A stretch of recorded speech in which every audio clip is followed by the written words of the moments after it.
Entramos ya en materia informativa. Familiares de presos políticos denunciaron este martes los aislamientos indefinidos a los que son sometidos los detenidos y además alertaron que estas prácticas podrían causar daños psicológicos irreparables. Escuchemos. En una rueda de prensa celebrada en la ciudad de Caracas, esposas, madres y familiares de presos políticos en Venezuela indicaron que en muchos casos desconocen el estado de salud y condiciones de sus seres queridos. Esta situación de aislamiento prolongado y de tortura es un crimen de lesa humanidad. Nos han querido someter a esta situación y en pleno siglo XXI la única comunicación que nosotros tenemos con nuestros familiares es un papel con cosas que ellos escriben donde colocan lo que necesitan. Hoy mi esposo es sometido a tortura psicológica, siendo parte de un aislamiento prolongado desde el día 1 de su detención. Nadie de su familia lo ha visto, muchísimo menos le han permitido o le han autorizado el derecho a la defensa privada. Han violado todos sus derechos desde el día 1. Asimismo, cuestionaron el llamado a elecciones regionales pautadas para el próximo 27 de abril, mientras existan presos políticos. Planificando unas elecciones cuando se está cometiendo un grave delito en el helicoide, en todos los centros de tortura de este país, en todos los centros de detención. Ya es hora de que esta tolda que hoy dice que tenemos que ir a elecciones se pare al frente de este problema, que sean serios, porque quienes están ahí también son políticos que se reunían con ellos. Las reglas Mandela establecen en su artículo 43 la prohibición del aislamiento indefinido y prolongado por más de 15 días consecutivos. Asimismo, prohíben que las sanciones disciplinarias equivalgan a tortura o tratos crueles, inhumanos o degradantes.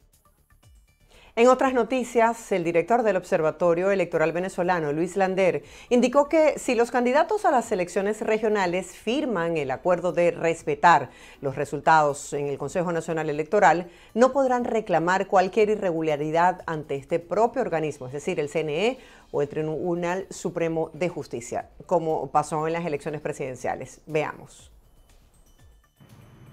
Pareciera que de eso se trata, que el electorado o los candidatos no puedan reclamar si piensan que el resultado de una contienda para elegir un cargo de elección popular fue manipulado.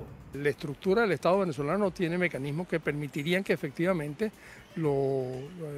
todos los ciudadanos que por una u otra razón, con uno u otro argumento, sientan que el Consejo Nacional Electoral no ha cumplido debidamente su labor con respecto a las elecciones presidenciales del 28 de julio, de instancia donde se podría recurrir. La primera instancia, por supuesto, es el mismo Consejo Nacional Electoral, pero si el Consejo Nacional Electoral no da respuesta, está la sala electoral del Tribunal Supremo de Justicia y por último la sala constitucional del mismo tribunal. Pero ese es el deber ser. Desafortunadamente, ese deber ser sabemos que no siempre cumple adecuadamente la función y que termina plegándose a las que son las disposiciones del Ejecutivo. Pero entonces, bueno, eso nos coloca en una situación donde por supuesto que no hay mecanismos formales que permitan recorrer para que esos reclamos se materialicen, ¿no? Lander nos explica cómo es que sin haber finalizado el proceso del 28 de julio de 2024 se convoque a nuevas elecciones, además sin tiempo suficiente para organizarlas. No ha habido en ninguna parte información de los resultados electorales de manera detallada, mesa por mesa. No se hicieron las auditorías de cierre que normalmente hacía el Consejo Nacional Electoral con la participación de los distintos actores políticos. Y por supuesto esto arroja dudas o desconfianza sobre los resultados que ha emitido el Consejo Nacional Electoral. Además de eso, El Consejo Nacional Electoral en su legislación anterior, la legislación que regía los procesos electorales antes de la aprobación de la Constitución de 1999, establecía con mucha claridad que no podía convocarse una elección con menos de 6 meses a la realización de la elección. Menos de 6, o sea, podía ser más de 6, pero nunca menos de 6. Y esto no era por capricho, esto tenía claramente razones, porque organizar un proceso electoral siempre es un proceso muy complicado. Para el director del Observatorio Venezolano Electoral, Luis Lander, a todas luces esta es una elección apresurada, más por tratar de legitimar lo ocurrido el 28 de julio que por cumplir con la elección para renovar autoridades regionales. Cambiamos ahora de tema. El director del Cuerpo de Investigaciones Científicas, Penales y Criminalísticas, Douglas Rico, indicó que hubo una reducción en la tasa de homicidios en el país durante el año 2024. Según los datos, la tasa pasó de 56 homicidios por cada 100.000 habitantes en 2016 a solo 4,1 en 2024. Este descenso, según Rico, se debe a una serie de operativos policiales que han permitido neutralizar a delincuentes peligrosos. Como ejemplo de estos operativos mencionó la reciente muerte de Wilexis Alexander Acevedo Monasterio, alias Wilexis, uno de los delincuentes más buscados del país, quien era señalado como responsable de numerosos asesinatos y extorsiones en Petare, estado Miranda. Rico también informó que durante su dirección al mando del CICPC se han recuperado 2.004 armas de fuego, más de 12.700 municiones, 5.172 vehículos y 5.676 teléfonos móviles. En más información, les comparto una situación irregular dentro del Centro de Procesados 26 de Julio, ubicado en San Juan de los Morros, estado Guárico, dejó como saldo a un recluso fallecido y 19 personas heridas. Los detalles de inmediato. De acuerdo con información de familiares que decidieron mantener en anonimato su identidad, este pasado lunes 27 de enero se registró un hecho irregular dentro de las instalaciones del penal, lo que provocó que varios reclusos fueran trasladados con algunas heridas al Hospital Israel Ranuares Balsa.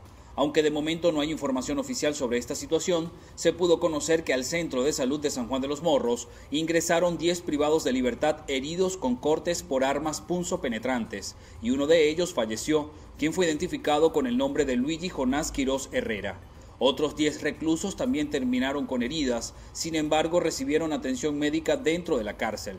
Presuntamente este hecho se originó por la disputa de algunas zonas del penal. Se espera que las autoridades ofrezcan detalles oficiales, sobre todo porque algunos familiares señalaron que durante la noche de este lunes se efectuaron traslados hacia otras zonas del país. Es de recordar que el pasado 7 de diciembre, dentro de dicho penal, se llevó a cabo un operativo denominado Gran Cacique Huacaipuro con más de 1.500 funcionarios y que terminó con la detención de la directora del recinto carcelario, quien presuntamente mantenía un vínculo amoroso con uno de los líderes negativos. Y en más información, el presidente de Ecuador, Daniel Noboa, anunció 3 medidas orientadas a combatir el crimen organizado en la región y además a limitar el financiamiento de la administración de Nicolás Maduro. Vamos a profundizar en lo que dijo.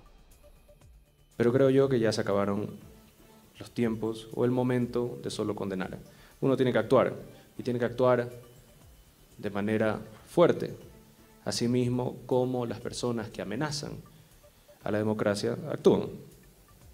Primero, después de un informe del CIES, declarar al Tren de Aragua como grupo terrorista.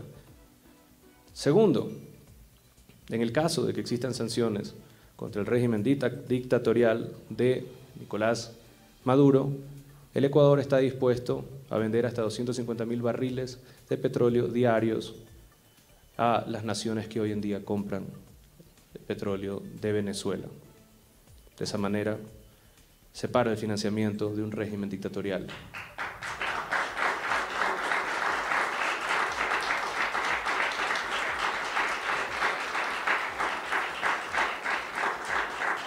Y como tercer punto, firmaremos un convenio de cooperación entre nuestra Secretaría Anticorrupción y el equipo del presidente legítimo de Venezuela para poder compartir datos, para poder luchar contra el narcotráfico, contra la minería ilegal, contra la trata de personas y contra todas las personas que atentan contra la integridad, la dignidad de nuestros pueblos.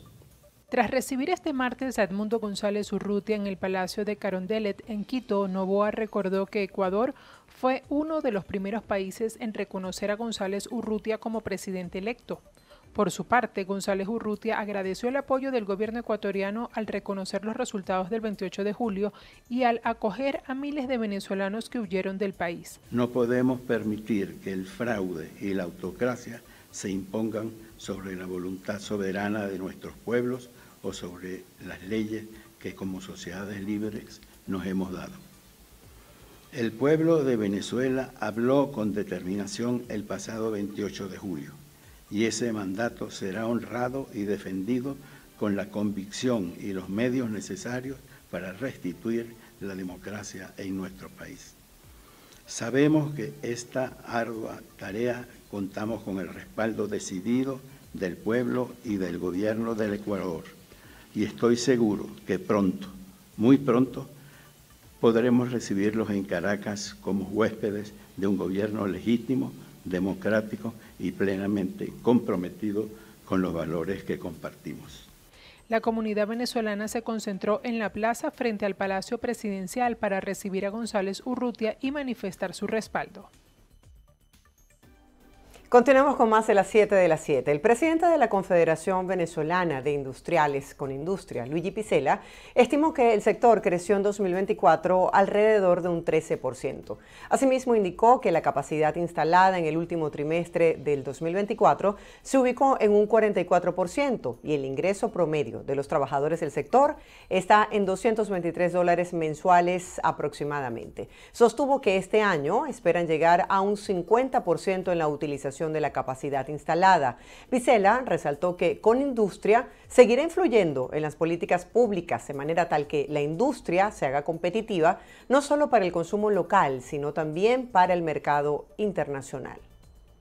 Cerramos con esta noticia. Según el informe Panorama Regional de la Seguridad Alimentaria y la Nutrición para América Latina y el Caribe, elaborado por la Organización de Naciones Unidas para la Alimentación, en Venezuela hay 5 millones de personas que padecen hambre. Los datos recogidos entre 2021 y 2023 dan cuenta de un marcado retroceso con respecto a 2000-2002, cuando las estimaciones señalaban que en Venezuela había 3,5 millones de personas con hambre. Esto equivale al 14,1% de la población total. El periodo más álgido, según los datos aportados en el informe, fue entre 2018 y 2020, cuando se reportaron 7 millones de personas con hambre, es decir, escuchen bien, 23,9% de la población venezolana.